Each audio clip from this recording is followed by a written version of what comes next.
The Cardinals, Thomas, they hired Jonathan Gannon. It had taken a while. They had interviewed Eric B. No, they didn't interview Eric Bieniemy. They interviewed Lou Anarumo and many others. They go the defensive coordinator route after a few years of the offensive-minded coach route in Cliff Kingsbury. Gannon, I think, obviously, number one defense in the NFL this year. That's a really good accomplishment. Mm-hmm. I do, though, and I know, this is maybe unfair, but the last time the Eagles were in the Super Bowl, Matt Patricia gave up a ton of points and struggled right before he went and took the Detroit Lions job. Gannon obviously coached it better. That 2017 Patriots defense actually struggled for much of the year, and then, of course, struggled in the Super Bowl when they got beat. This Eagles team had a relatively easy schedule, but were very dominant. They go and they lose to Kansas City. I think there's no harm in that, but they did basically blow a 10-point lead in the second half. The Chiefs had 230 yards in front of them in the second half and gained 229 of them. And the only reason they didn't gain 230 is because McKinnon took a knee on the 1-yard line because the Eagles were trying to let him score. So obviously, when they were tested, that Eagles defense struggled. What does that mean in terms of Gannon here? Do we take anything from the Super Bowl, or is it the bigger body of work that he brings to Arizona, come next year? No question, it's the bigger body of work. I get it, and I also understand. Make no mistake about it. They were sitting there probably with the pen in the hand, ready to sign the contract, and it went down the way it did. And I can only guarantee, I shouldn't say I could guarantee, I can only imagine that there's Michael Bidwell going through what he went through here recently with all the big signings and everything across the board, big important people. And he goes to his first-time general manager a month in or whatever, less than a month in. Yep. And I'm sure Monty Ossenforth is pushing it. Yes, this is the guy. And you want to talk about an unnerving situation as a first-time general manager. And you have to, I did it with Arthur. You have to swallow deep and you have to say, yes, sir, he is all worth that. And I've done that in free agent signings, and I've done it in big decisions. This is a really, really big decision for Monty coming out the gate. Again, knowing what your owner has been facing with a quarterback and my good buddy there, Steve Keim, like that's tough. He's got contracts. There's stuff going on. Let me backtrack a second here. I think Jonathan Gannon is a good football coach, no question about it. He's by the way, a little aside, St. Ignatius, Cleveland guy. I talked to people about him. He was in Atlanta when we first came in, right, in 2008, and we didn't keep him there.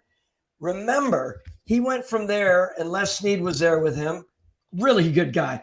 Talk about a guy, he's not a big guy, big old handshake, and he looked me in the eyes like, I want to be here. I know you guys aren't going to keep me here, but basically you'll see me in the future. All the years we would cross paths, and I always respected who he was. Here he is, a head coach. Remember, though, he left us in Atlanta. He goes to St. Louis and works for Les as a college scout and as a pro scout, right? Pro department. Think about this. I know this is a little bit off, but when you have a guy like Monty Ossenforth who knows how important it is to bring a guy in, that he can work with. I've told you guys time and time again, when you're a young GM or a first-time GM, you want to make sure you're not, I hate to say this or use this line, pissing up a tree with your relationship with your head coach. If you're at loggerheads out the gate, it is the worst place to be. I mean, we just talked. We were in the office today, and we're not going to name names, but we were talking about like a half a dozen situations where I asked you, like, what was the problem? They were like, head coach and GM didn't get along, right? Exactly. Like that, that kind of stuff happens. This is a situation where Monty at the core, a New England guy at the core, right? He knows how important it is to have a guy that's into scouting, who has a passion for developing. I think that played into it a great deal, because you don't have a coach coming in there who's just, we have guys like this in the league. They could be really good football coaches, and everyone should know this. But when it comes down to their evaluation prowess, it's a 4 or a 3, meaning it's subpar. As a GM, you do not, that's the last thing you want out the gate is a subpar evaluator and developer. And Jonathan Gannon isn't that. There are other guys out there that are. Remember that. That's a really, really important part. Yeah, I thought what was really interesting about Gannon, because, back, and actually this was spurred on by when we first started working together, but I would make these KPIs, and I would always notice that the Eagles defense in 2021 was some of the more, and now I would say unimaginative, in that they didn't disguise coverages, they didn't do stunts, they didn't do everything. And like, I came to this realization because they made the playoffs, and I felt like they hid their defense really well in 2021, meaning I thought Gannon did a really good job of understanding that they didn't have a ton of talent there. And he, instead of trying to make it super complicated and super, unwieldy and failing, he basically said, look, I'm going to play a vanilla defense, and we're just going to try to get on the green, to make a golf analogy, with this set of personnel. And they worked great, and they got killed by the Bucs in the playoffs and all this kind of stuff, but they made the playoffs, right? They made the playoffs in year one of the Sirianni regime. You fast forward to this year, and they get Hassan Reddick, they get Ndamukong Suh, they get the big tackle, Jordan Davis, in the draft. They get Linval Joseph. They get James Bradbury, who I know had the hold, but had a really good season all year. They get Chauncey Gardner-Johnson in a trade. They get so-and-so. They get all these players, and funny, he actually can run a real defense and be number one overall. Like, I like that, because when you look at, and I know we're not like breaking any ground here. This Cardinals roster is not good right now. When you look at obviously Kyler Murray, he's only got a $16 million cap number. He hasn't even gotten to the hard part of his contract, but he's injured. He's not going to play right away. He's got an ACL. DeAndre Hopkins has a $30 million cap number. They're going to either cut or trade him.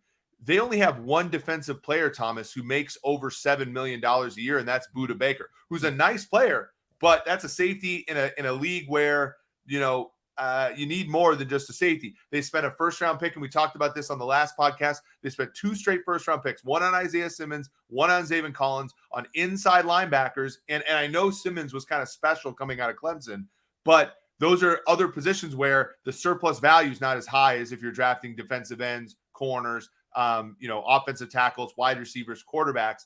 And they're dealing with it now. And I think Jonathan Gannon being able to at least have a respectable defense in 2021 when they didn't have great personnel, that bodes well, I think, for the at least immediate future for the Cardinals in an NFC West where, the Rams will be back, Niners are already great, and the Seahawks made the playoffs this year.